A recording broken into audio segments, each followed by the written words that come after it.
Welcome to RAIN, the Real Estate Investor Growth Network with your hostess, Jen Josey.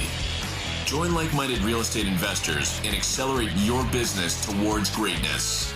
You will hear step-by-step strategies for success, interviews with real estate rock stars, and we will dig deep into past projects where we bear it all, including the good, the bad, and some just plain ugly. So get excited. Here's the bestower of badassery herself, the real Jen Josey. Listener discretion is advised. Hi, and welcome back. I'm Jen Josey, creator of RAIN, the Real Estate Investor Growth Network. Whoop, whoop. On today's episode, we have a guest that will be sharing their badassery. But before we begin, here's today's badassery bestowment, my little badass gift to you. Today's topic is the importance of vetting your contractors. When it comes to flipping houses, your contractor can make or break your project and your profits. Even the most promising deal can turn into a money pit if you hire the wrong crew. That's why vetting your contractors isn't just a box to check. It's one of the most important steps you can take to protect your investment and your sanity. Here are 5 reasons why every badass investor needs to thoroughly vet their contractors before handing over the keys or any payments. Number 1, protects your bottom line. A well-vetted contractor delivers quality work on time and within budget, helping you avoid costly overruns and do-overs. Number 2, prevents costly delays. Reliable contractors stick to timelines so you're not bleeding money on holding costs while waiting for the job to get done. Number 3, reduces risks of scams or shoddy work. Checking references, licenses, and insurance help you weed out the fly-by-nights or the not-so-handy handymen. Number 4, ensures clear communication. A solid vetting process sets expectations up front so there are fewer surprises and misunderstandings along the way. And number 5, build your reputation. Consistently working with trustworthy pros mean your projects finish strong and word gets out around the investing community. So, don't rush the hiring process just to get the job started faster. Taking the time to vet your contractors can save you headaches, money, and your reputation as a badass investor. Remember, real estate success isn't just about finding the right property, it's about building the right team, one reliable contractor at a time. Now, on to today's episode of the Real Estate Investor Growth Network podcast. We have with us my friend, Ellen Schmuel, co-founder of Seneca Property Holdings, a fast-growing real estate investment company based in Palm Beach Gardens, Florida.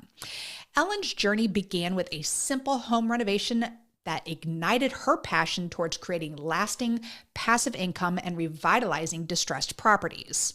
Trained under Tariq El Moussa and an active member of REI Roundtable, Ellen is committed to restoring properties with integrity and making a positive impact in her community. I am thrilled to have her on the show, so welcome, Ellen Schmuel. Hey. My girl, I'm giving you a hug through the camera. Good to see you. Thank you so much for being here. Thank you. This is your first podcast, so I'm popping your podcast cherry, Ellen. Oh, there you go. Are you honored? Oh. The only person I would do it with. So I'm glad if it had to be anybody, it was you. You can tell where this is going to go. You have such an important story to share with the listeners, and I have been begging you to come on, and I know you are a little nervous about talking on a camera and doing things, but you're going to bring so much knowledge to people that may go through a similar situation. So I thank you so much for being here today because this is such an important topic. But before we get into it, give us a little background on you. How did you get involved in real estate? Tell me about this first renovation you did. Well, thank you for having me, first of all. Absolutely. And I know that your listeners won't have to go through this, what I went through, because they're going to listen and they're going to learn. That is very true. So Yes. hopefully, this alone will stop any problems in their future. Yes. My husband and I moved down to Florida a little over 25 years ago, and we bought our first home down here. And we lived there for over 20 years and 2 kids and 3 dogs. And needless to say, it needed a lot of renovation. Along that journey, I became a swimming instructor, and my goal was to always find a home with a pool so that I could teach my swimming right in my backyard. Nice. So when some things happened and we came into a little bit of money, we decided to do the renovations in the house. Of course, I never got to reap those benefits, but that's okay. I reap them now with my rental property. And we renovated the home, and I was blessed with finding a home to move into with a pool. So that dream came true. Very And good. having that property become a long-term rental was just also a dream come true, because it gave us the start of some passive income. Love it. And I love short-term rentals. I think it's a great moneymaker, especially if you get the property at the right price and do all those things. And I've known you for a couple years now. I remember the insurance went up at one point, really tough. But you have worked so hard taking this property and transforming it into a short-term rental, and then actually turning it into a long-term rental, which is what we are going to be discussing today. But let's go to the education portion, though, really quick, because many of the listeners out there are kind of on the fence about doing an education program. They think, oh, that's a lot of money. I can go to YouTube. I can listen to Jen's podcast. I can do whatever. I can do all that education on my own. What was the benefit like for you to do Tariq's home? The program is called Homeschooled by Tariq Al Musa. But what was the benefit of joining that program for you? Well, for me, because I had so little experience, none, basically, it was a way to connect with other people, also getting started, also getting involved, and then also to connect with people like you and other coaches that had the experience, so that I wouldn't get into a situation necessarily where I would lose my soul and my money, right, and my primary home and everything else. So I feel like it helped me get connected, not just educationally, but also personally with people, and create relationships where, to this day, I know I have people to count on if I have questions to turn to, and to grow as an investor, no matter which direction I go in, whether it's long-term rental, short-term rental, BRRRR, flips, everything, because there's someone that I know from every aspect of real estate investing because of it.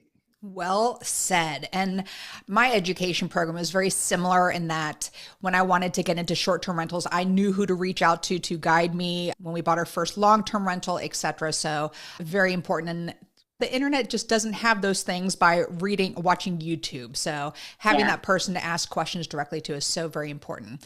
And Absolutely. then what is REI Roundtable? What is that all about?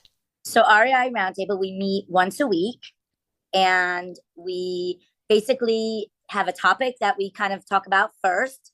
And then we break out into little groups and we talk about our goals that we had from the week before, our upcoming goals, what worked, what didn't work, and kind of bring it all together, all of us at the end again, and kind of keeps us accountable to reaching our goals and to meeting the things on our list that will help us shoot our businesses up to the sky. And aim high. Well, let's give a shout out, because it is a program run by myself and my work husband, Bud Evans. And if you go to rainmastermind.com and go under the resources tab, there is a link there to join, or you can just Google REI Roundtable or Google Bud Evans or myself and to check it out. But I kind of like it being a small group. We don't want it to get too big, but if you are in this business and you need a group for accountability, that's definitely something worth checking out. So blah, blah, blah. I did not bring you here to talk about all this stuff. But it is important so that the audience does get a little background. Did you want to add something else? Yeah, I just want to say that if it wasn't for that intimate group of REI Roundtable, I don't know if I would have gotten through what we're about to talk about, because it kept me sane. It kept me focused. It gave me some guidance here and there, and somebody that had a connection with certain things helped me on one end, and it just kind of helped me keep the process going without losing my mind. So it's definitely important to have that relationship with people and that connection. Absolutely. And thank you for adding that in. So let's get into the actual property we are discussing today. So how many beds and baths? How long have you owned it? Where is it located? How far is it from you? Tell us all that fun stuff. So my husband and I bought this property in December of 2022. Okay. Just before the end of the year. And it's a property about 4 minutes from my primary home, which is nice. It's on just over an acre. It's a 4-bedroom, 2-bath. It has a Florida room that's huge, like it's a bar, pool table, kind of real fun room. It's got an accessory dwelling unit on it. The entire property was set up originally as a short-term rental. And first year, great. Short-term rentals are not easy. They're not for the thin faint skin. of heart. Yes, exactly. At all. I never spent more money on towels in my entire life. People just really don't care when they think also that you're like the Hilton, who has billions of dollars to spend on towels, when I'm a little business that doesn't. Right. So when first year we did okay, and then second year things changed a lot. I think the economy and things like that, and it just started to change. We decided to try and really look into becoming a long-term rental. Okay.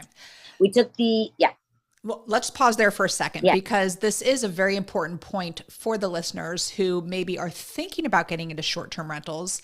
And you hear this word a lot, saturation. There's so many people wanted to get in. And unfortunately, with the prices so high for real estate right now, there's not a lot of wiggle room in there.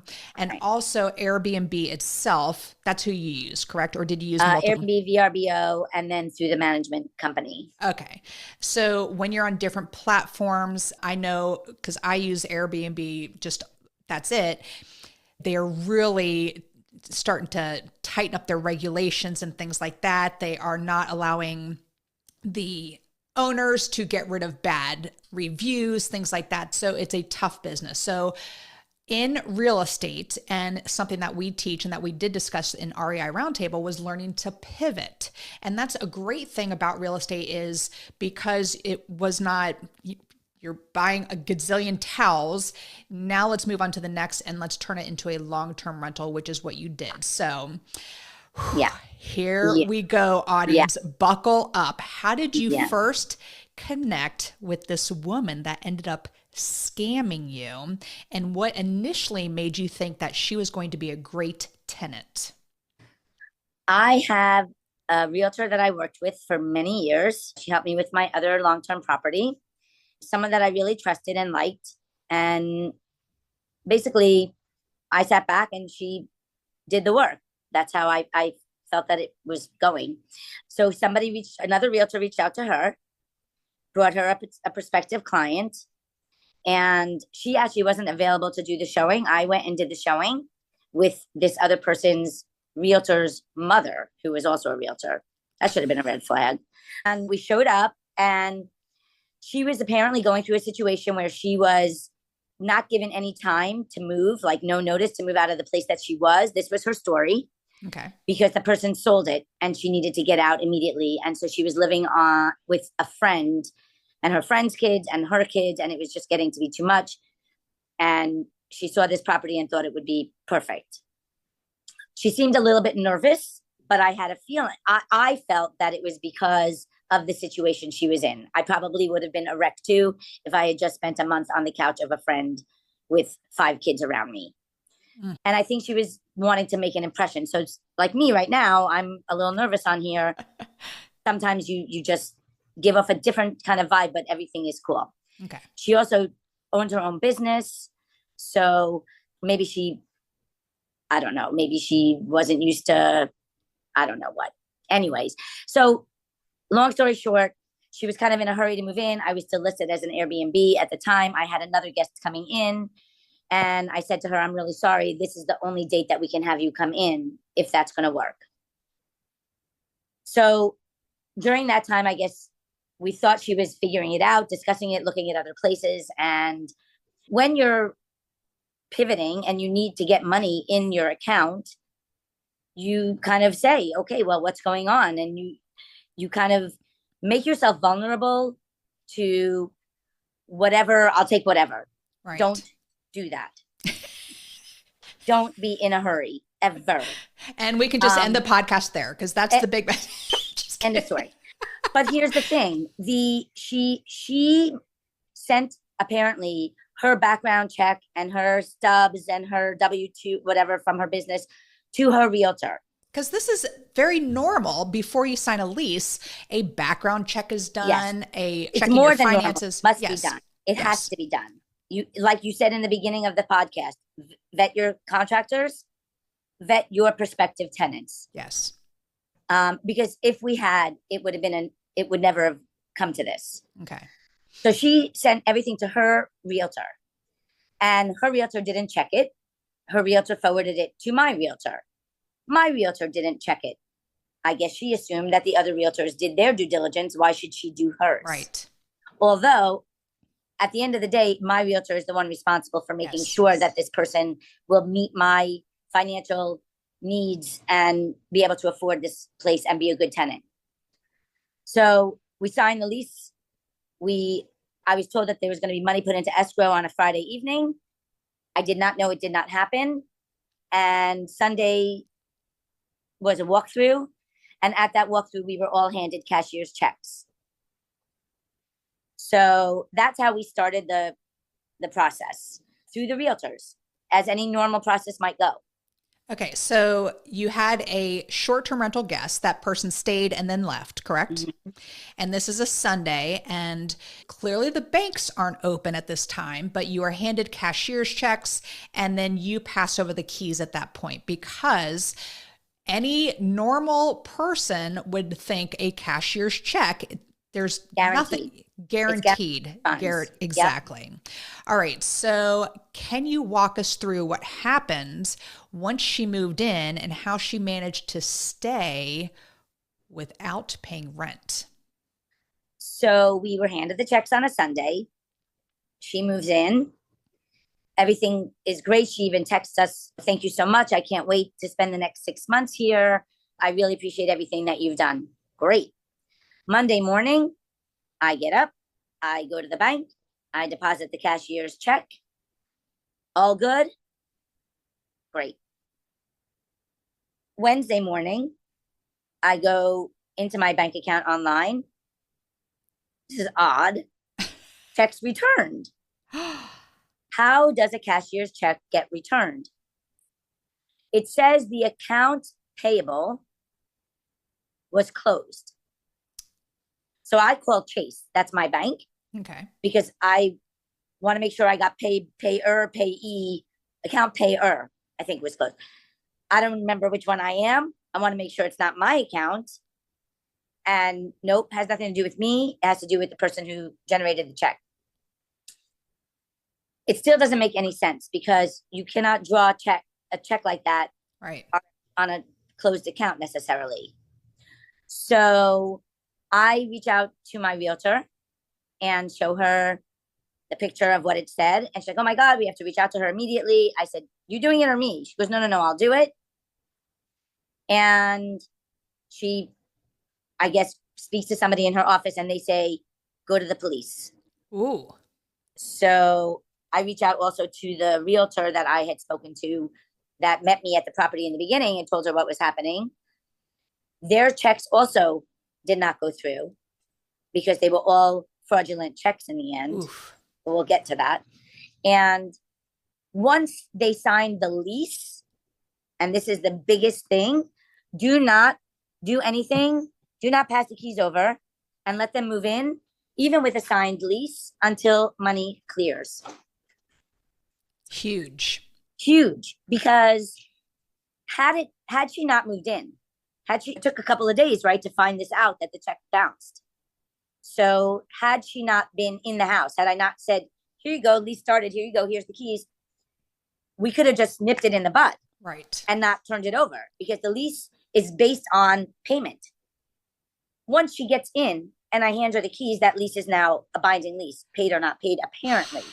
I Wow. still am going to fight that. I'm Yes. actually taking it to legislation because I live in the state of Florida. Our squatter rights are very pro-landlord. In my opinion, that lease should have been null and void when the payment didn't go through, and she should have been out immediately. Absolutely. Fortunately, that was not how it worked, and I had to go through the eviction process. Okay. Did you have a conversation with her? Yes. Okay. Actually, tell me about that. Yeah. So after we went to the police and the sheriff and whatnot, I had asked them to send somebody to me so I could discuss the situation. I live in the neighborhood about 4 minutes away, like I said, and I asked them to come to my home first. I didn't want to go straight to her. I didn't know in the end of the day now, who is she and who is at that property with her. And I didn't want to like cause any problems. I said, come to me first, let me discuss it, and then we can go over there if need be. Because I still wasn't sure what was going on. P.S. The bank that she originated this from, when I showed them a copy, said that's not our check, that's a fake check. Ugh. So it wasn't just account closed, it was a fake check, which is a federal crime, which is Oh my goodness. we're pressing charges on that too. So the sheriff, doesn't listen to the instructions and goes to see her first. And I get a message from her saying, hey, I just was visited by the sheriff and he said something about a check. What's going on? And I said to her, check was returned. This is oh my God, I don't understand. I know that I had to close an account because somebody had hacked and blah, blah. And I closed the account, but I didn't think it was going to be a problem because I had already drawn the funds. So I'm so sorry, I'll get this rectified. Let's meet at the bank tomorrow. Oh, wow. Okay. Well, I already knew it was a fake check. So I went, or maybe I didn't yet. I went back to the bank, found out it was a fake check, went back to the property now with the sheriff. Sheriff approaches her with me and she's like, no, I'm allowed to print it through my business through QuickBooks. P.S. No, you're not a check. You can Google that. Okay. Not just making it up. ChatGPT is my best friend, and Google. I knew you were going to say ChatGPT. My best friend. Basically, she's saying, I'll meet you at the bank. I'll meet you at the bank. I'll meet you at the bank. I go to the bank the next day. She doesn't show up. She comes up with all these cockamamie reasons. I'm on a business call. I can't leave yet. I'll meet you there later, blah, blah, blah.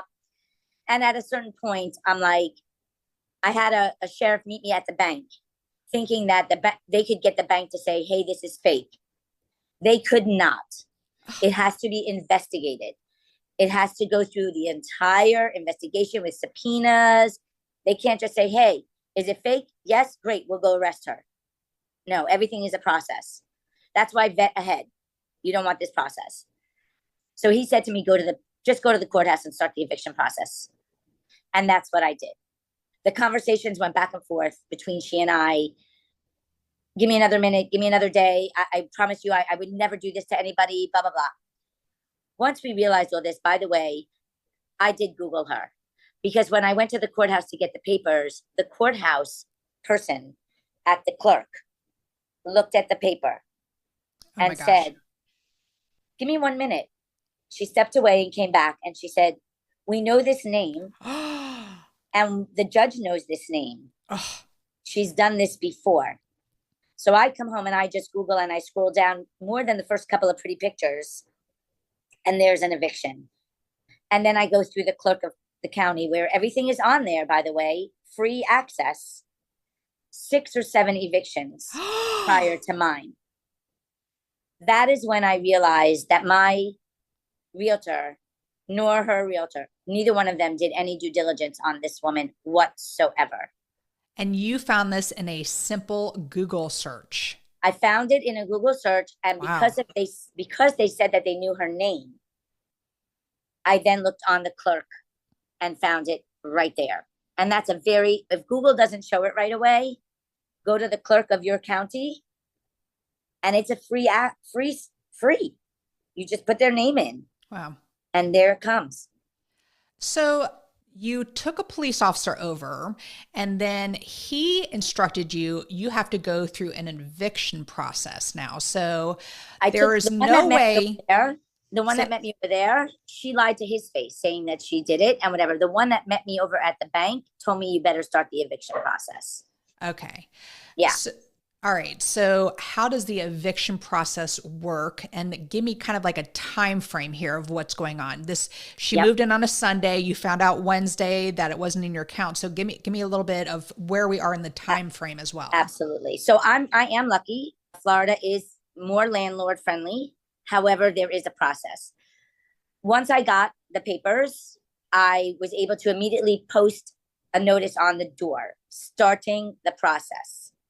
Okay. And I took pictures of it and I have a picture of her standing there so that I know she knows that it's there. Good. Very smart. Yes. After that, she has 3 days to respond to that, I believe. Weekends do not count.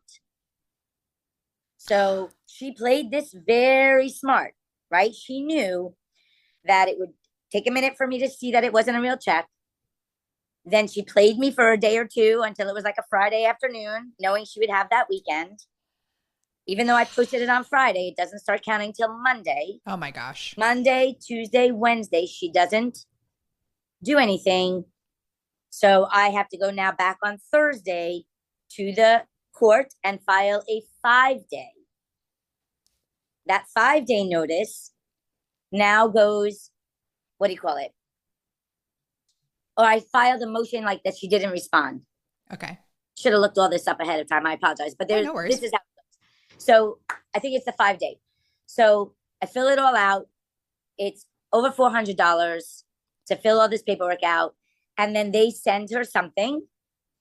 And again, it's now a Thursday. Nothing's going to happen till Friday. Nothing's going to happen till Monday. She gets those 5 days, right? Thursday evening at 5:00. Nothing's happening on a Friday. Got the weekend. And she doesn't respond to that. Now there's the next part. This is the most important thing. And I don't know how it works in other states. I called to see, okay, she didn't respond. And I'm thinking to myself, now comes the 24-hour notice. Not how it works. Okay? And weekends don't count. It takes time now for me to say, hey, she never responded. It goes now to the sheriff. I'm thinking it goes right to the sheriff. Sheriff posts 24. She's out. Right. No. Goes to the sheriff. When they get to it, they'll post the next part. I asked them, I called to find out. They're like, it could take like, oh, you're not the only one. It could take like maybe a week, 10 days. I'm like, oh, no. So I get a process server. They tell me I can get a process server. They have a list of them on the county site. Got a process server. Great guy. He's been helping me also in this process. He went the same day. And it was a Wednesday. Now I have, maybe now is the 5 days. Oh, okay. 5 days, yeah. So again, Wednesday night. So Thursday, Friday, Saturday, Sunday don't count. Now she's already in there for, I think, 3.5 weeks or something. Oof. Maybe 3 weeks. So you get those days. Weekends don't count. We finish the final part. And I read, thank you, ChatGPT, that now it could take another week to 10 days for the judge to sign it. Oh my goodness. This judge must have felt after the second time that she was scammed, she gave bad checks to the courthouse. The last 2 evictions, same judge. She wasn't going to let it go. When this person did not respond, she signed it within 3 hours. Nice. The final judgment within 3 hours. Of course, it was probably a Friday. I got a call from the sheriff on Monday. That also could have taken another week. He couldn't get there till Thursday, then Wednesday. She was out in 5 weeks and 1 day. The 2 evictions prior to me, same judge, took 2 months, 2.5 months, and close to 3 months. So mine took only 5 weeks and a day. Wow. My goodness. Now I stayed on top of it. So if God forbid you go through it, stay on top of it. Absolutely. And I'm sure there are listeners out there saying, why can't you just turn the power off? Why can't you send Guido over to get this person out? Why We can't thought you? about it. Yeah. You cannot. It is against the law. And no So reason to she has protections. She has crazy. Knew them. She knew them.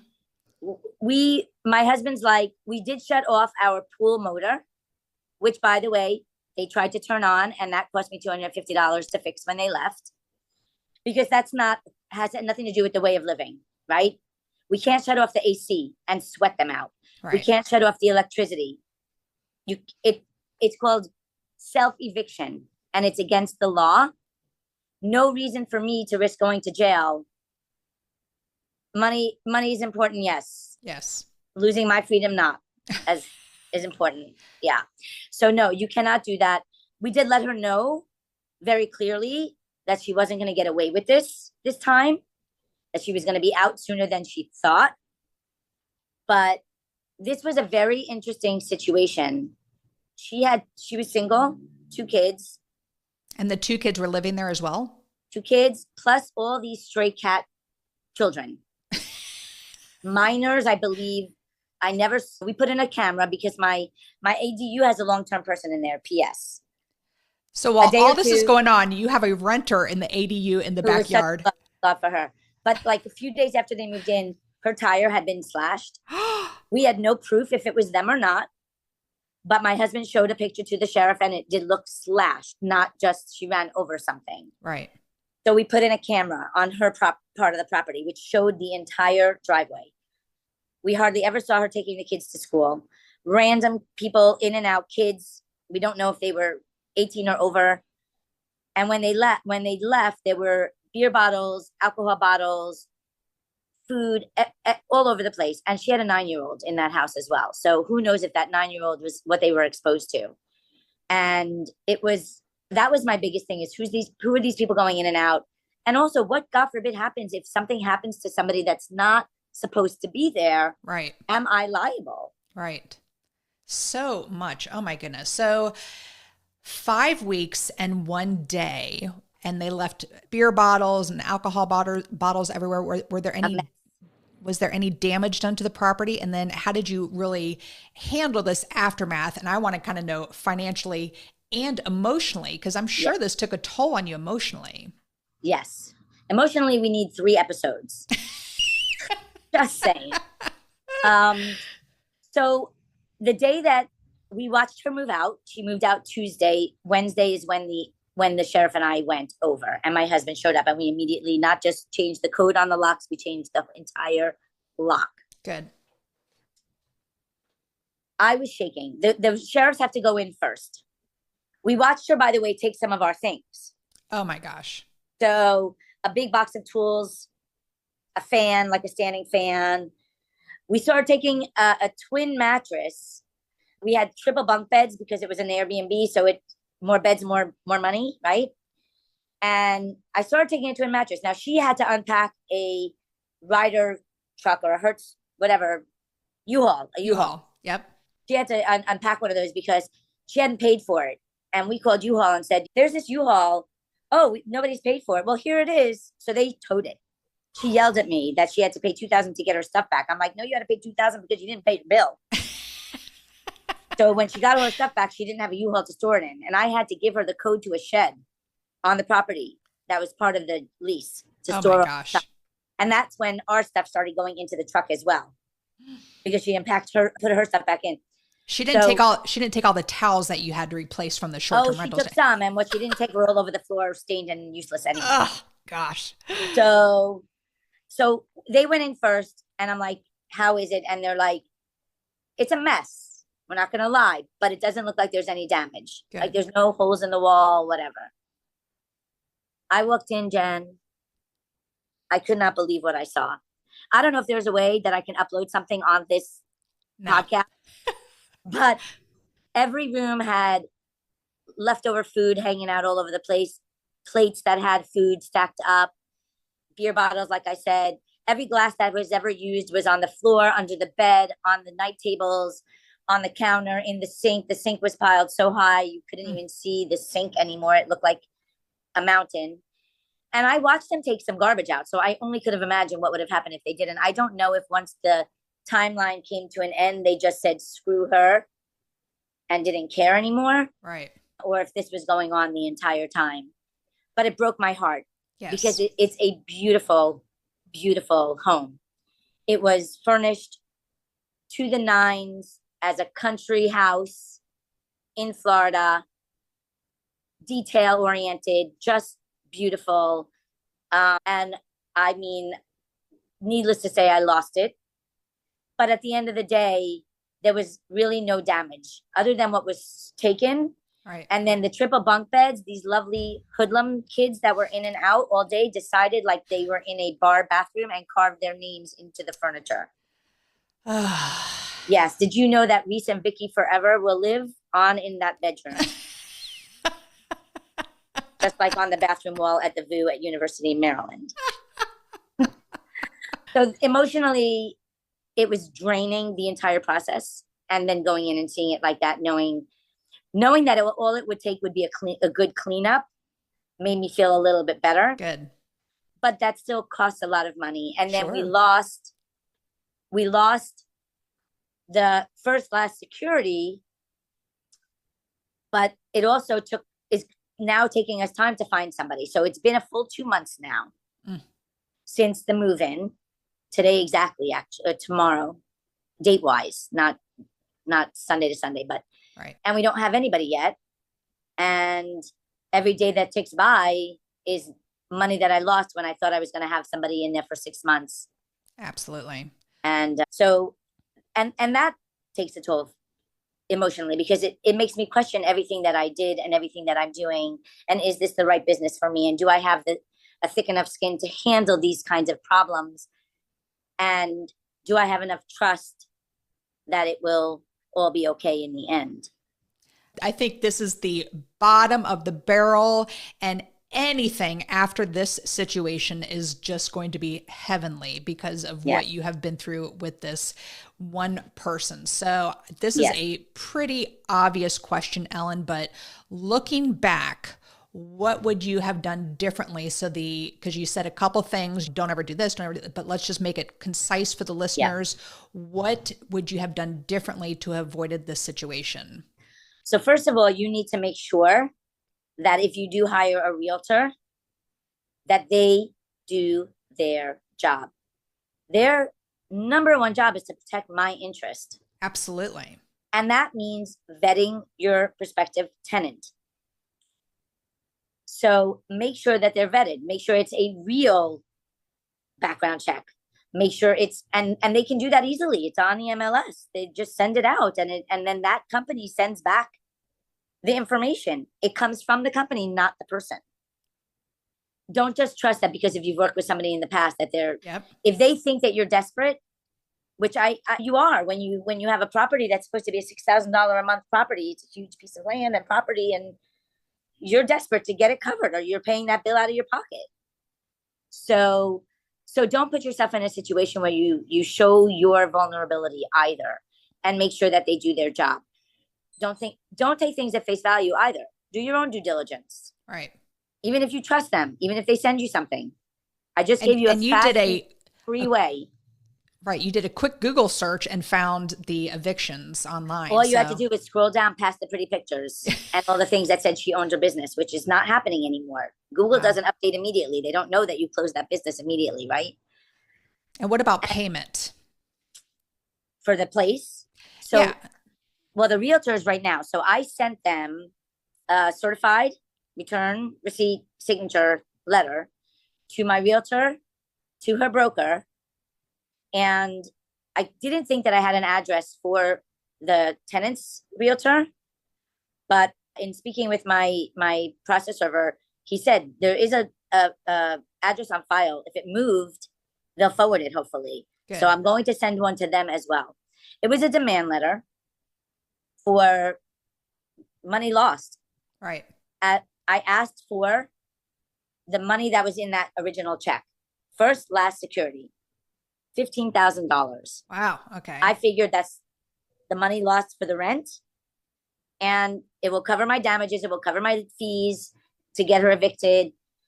Anything I have to replace, because there were broken glasses and there were broken dishes. And if I'm going to Airbnb this in the meantime, I have to have it up to par. Right. So I actually have a phone call today at 2:30 with the broker. If she says, listen, we're really not liable, sorry, I will tell her that I'm going to not small claims court, because the max is 10,000, 8,000 in our small claims court. I will hire a lawyer. Wow. And I will go for the entire 6 months of the lease and any legal fees, obviously, that go along with that.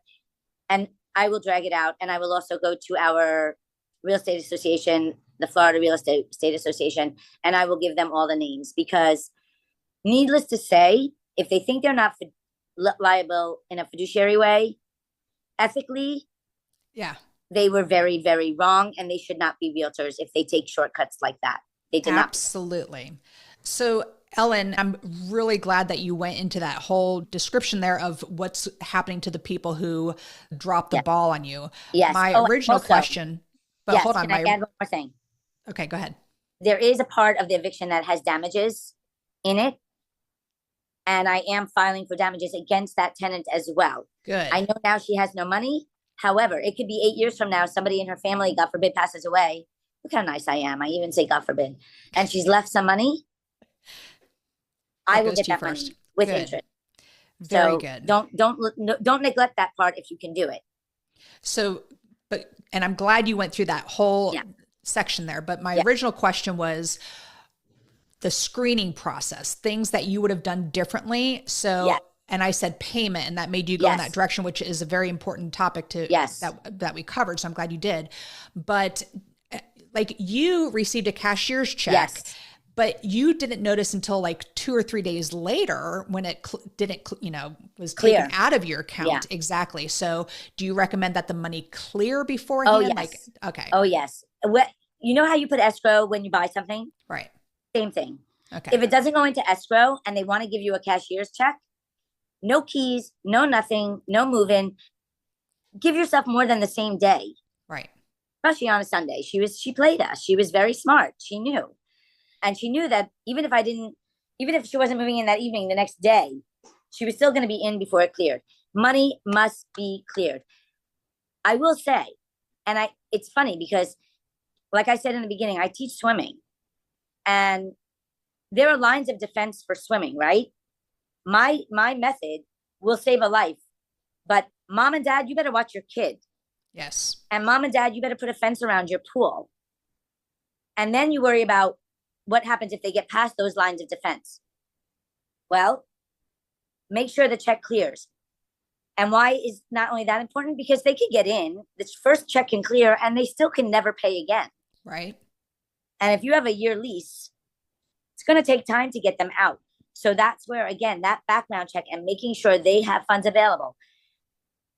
I say to my family, if God forbid the kid hits their head, nothing that we have done may, God forbid, the child may drown.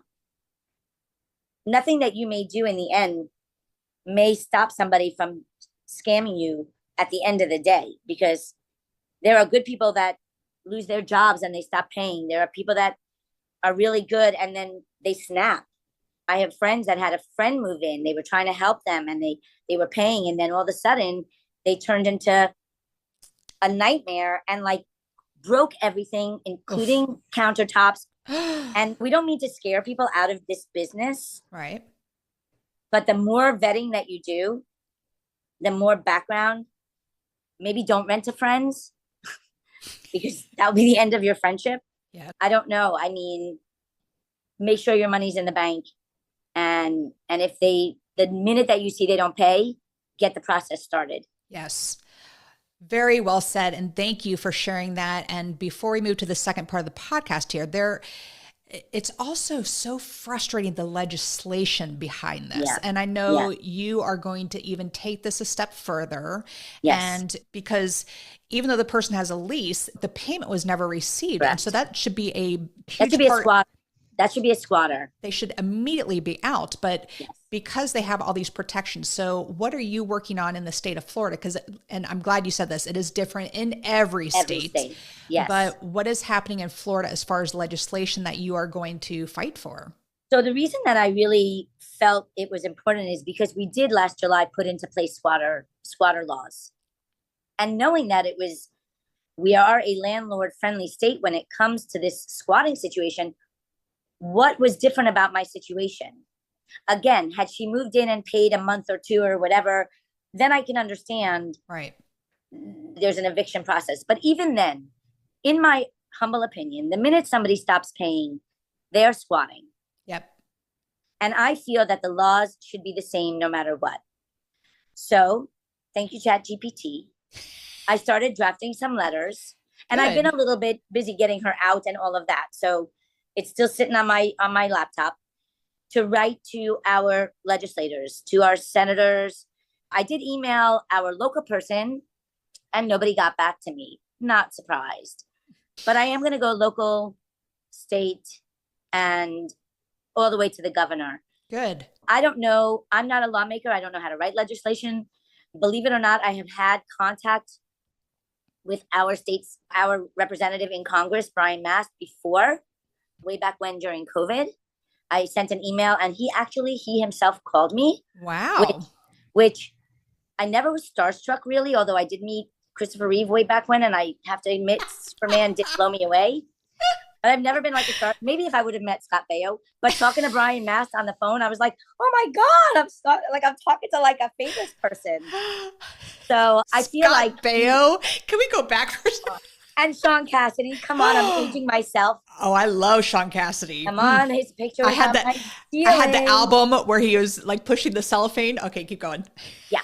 So anyway, I know that Brian Mast responds. I did speak to his office, and they did tell me, go ahead and present what you want to present. It does get passed forward.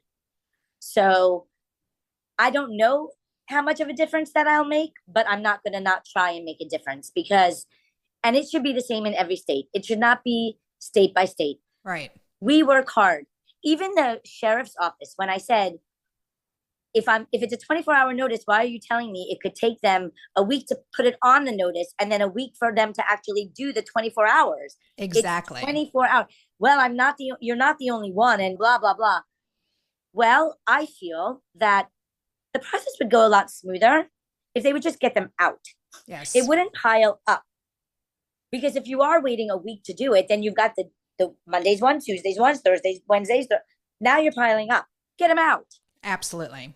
And the third layer here is the fraudulent, which you said is at the federal level of doing fraudulent cashier's checks. And so, I mean, there's paycheck. You can get arrested and go to jail for that. Yes. And are you going to be pursuing that? I already did. I gave a sworn statement, also recorded. I probably even sounded more nervous than I do here, giving that timeline. And then the person she was evicted from two before me also got fake checks. And so they have an investigator who also is connected with mine, and we're all working on it. She's actually up in your neck of the woods right now, apparently at her mother's. Oh. Just FYI, don't rent to her. Okay, good to know. And so there's a lot of pieces to this puzzle. The sheriff said to me, that's the risk of being a landlord. And that really infuriated me. Right. Because I'm offering somebody a service. You need a place to live. I'm offering that to you. You're going to have to pay rent somewhere. So there's a landlord everywhere you go. Why am I taking a risk? It should be the risk of committing a crime. It shouldn't be the risk of being a landlord. Absolutely. And it infuriated me because I'm trying to have a business. I'm trying to improve my life and offer a service to improve somebody else's life. and offer affordable housing for people who can't afford a mortgage. I mean, there's just so much to this, Ellen. Yeah. And I got to commend you because of your professionalism, because I would be blasting this chick's name everywhere. You haven't mentioned it once. Yes. You haven't mentioned the police officers or anything, and you are, or the realtors involved. You are a complete professional about this, and you are so needed in this industry. You are doing a disservice by not sharing your story. So I appreciate you so much for coming on here and sharing it. I know you're nervous doing this. You did a great job. You were very detailed in everything that you said and taught the audience a huge lesson. And I, like you, Ellen, am very much wanting to help the person and kind of bend over backwards. And she had a sob story, and I would have been sucked in just like you were. Yeah. So I commend you for staying on top of things and only taking 5 weeks in one day, as opposed to the other ones were 2 months, 3 months, and even longer. So thank you for sharing this. Do you have any final things you wanted to add to the listeners? Or actually, let me ask this. Are there any positive takeaways from this situation? I think learning this lesson really, first of all, it helped my husband and I learn how to really work a challenge together. We're in the business together. He's the hothead. And when I became a hothead, he calmed me down. When he became the hothead, I calmed him down. And we went through the process together. And that was really good because this business can be challenging. Yes. And it does have its ups and downs. And I think, like you said, God willing, this is the lowest that will go. So my goal is now to say, I got over the biggest hurdle. Only roses and sunshine and unicorns and rainbows from here. I will obviously learn my lesson. Don't just trust my realtors. So lessons learned. I mean, I can't offer that enough. And again, find yourself a community. Yep. Having you and Bud and the rest of the people in that community was a saving grace, because when I was in tears, I had a Tuesday afternoon call. Yep. And everybody always was allowing me to vent and say where I was in the process and help me move forward. That was a real ray of sunshine in this dark period. Well, you have influenced all of us in that group, and we are just honored to have you as a member of REI Roundtable and sharing it. And thank you for coming on the podcast to share this. Yeah. Ellen, I just love you. I hate that you went through this, but I do appreciate you so much sharing this information. So we are going to move to the second part of the podcast here, which is what makes Ellen a badass, which clearly you are. And I use the acronym BADASS. And the first letter is B for book. What's a book that's made a huge difference in your life? And you ever heard of Jen Sincero? It's Sincero. Sincero, you are a badass. Absolutely. That is definitely one of the books that has really reminded me that I can handle anything. Absolutely. So that's really, and it's easy reading. I love her. And if Jen Sincero is listening, I would love to have you on my podcast. Yeah. Because I love her. Yeah, I reread that book every couple years, and I absolutely love it. I have the finance one as well, and then her habits, and I have her little desktop calendar, the daily calendar things. Yep. That's a great one to have as well. She's a good one. Yes. All right. The first A in badass is for advice. You have given us a lot. Tons of advice today, but what's the best piece of advice you've ever received? I think the best piece of advice I've ever received is where your attention goes, your energy flows. Yes. That's a Tony Robbins thing. And a great example is you're going down the rapids and you look towards the tree, and guess where your raft goes? Right. Avoid that tree, and you look at it and you go right into the tree. Like you're doing the steering wheel and you're trying to look at the house that you want to buy, and all of a sudden you're in the house that you want to buy. Keep looking forward. If my attention is on forward, and interestingly enough, all the videos that were recorded on that camera that we got, my husband screwed up the subscription and they were gone. And I'm saying to myself, that was on purpose. He didn't know it at the time, but that was planned by someone up above in the universe that said, stop looking back at those videos. It makes you sick to your stomach. And now I can't. So I can only put my attention forward. And if my energy and attention go there, I can only go up. You are such a gem. I just, in the darkest of times, you find the positivity, and that's why we just love you so much, Ellen. All right. The D in badass is for drive. What drives you to be successful? And you mentioned Tony Robbins, and I do know a little bit about your Tony Robbins history and how it was just like a light switch for you. So, I'm planting a seed. Can you tell us about the promise that you made for working with Tony Robbins? So I am very, very big into giving back to my community. Yes, you are. And we're in I think in most tithing, my background is Judaism, and we say like a 10%. So in my vision board, I put 10% for my big guy, which is God. And that is 25,000. My goal was $25,000.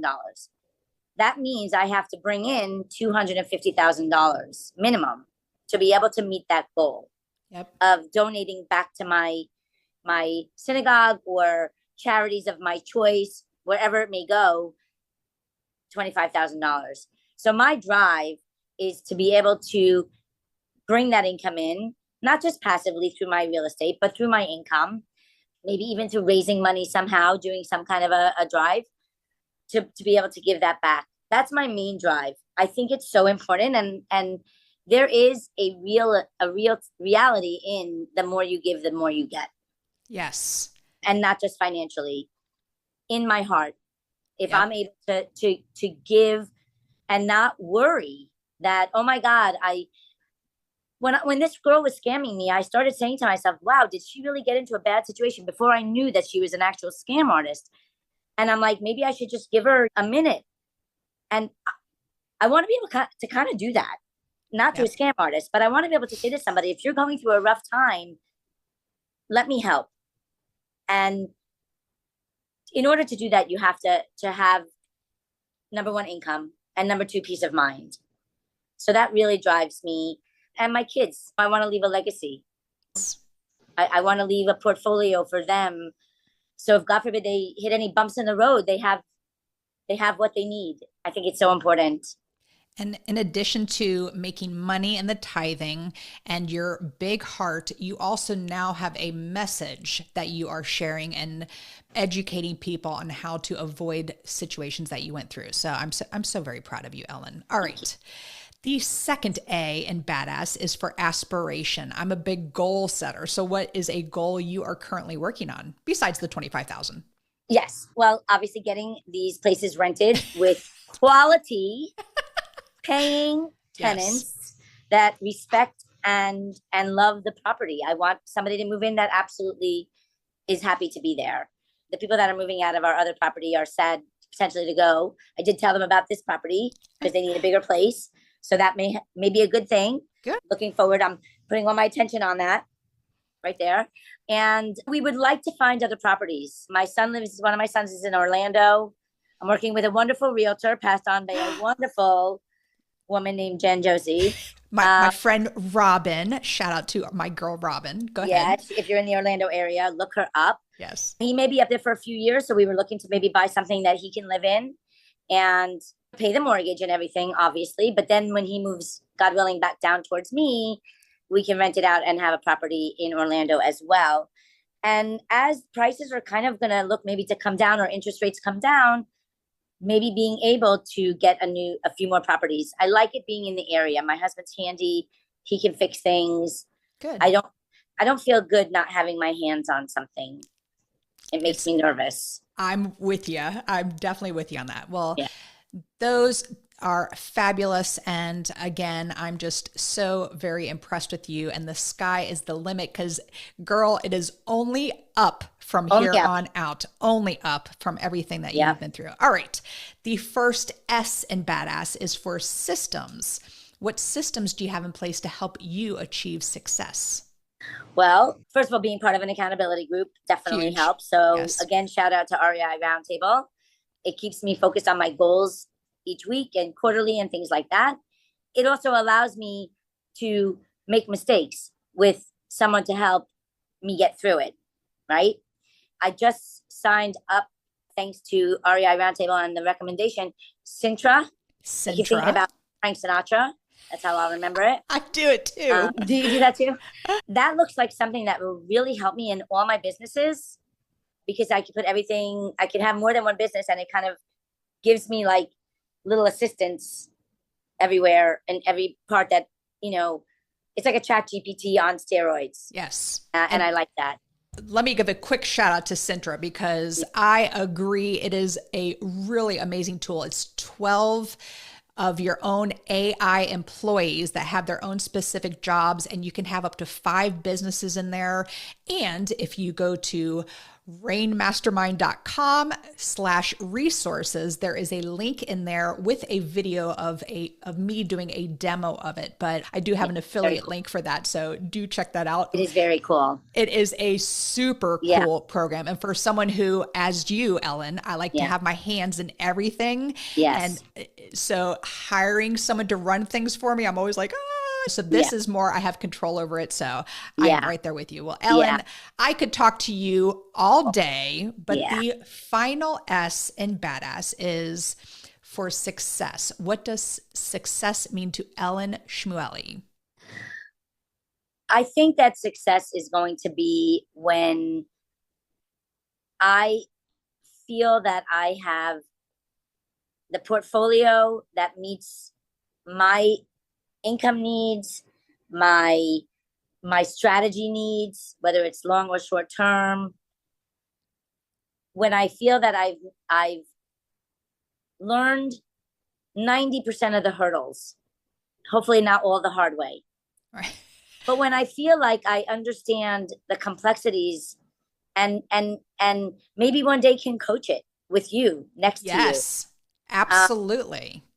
My background is in coaching and teaching, fitness and swimming and all of that. And though I do get nervous, like on stage, I don't get nervous teaching.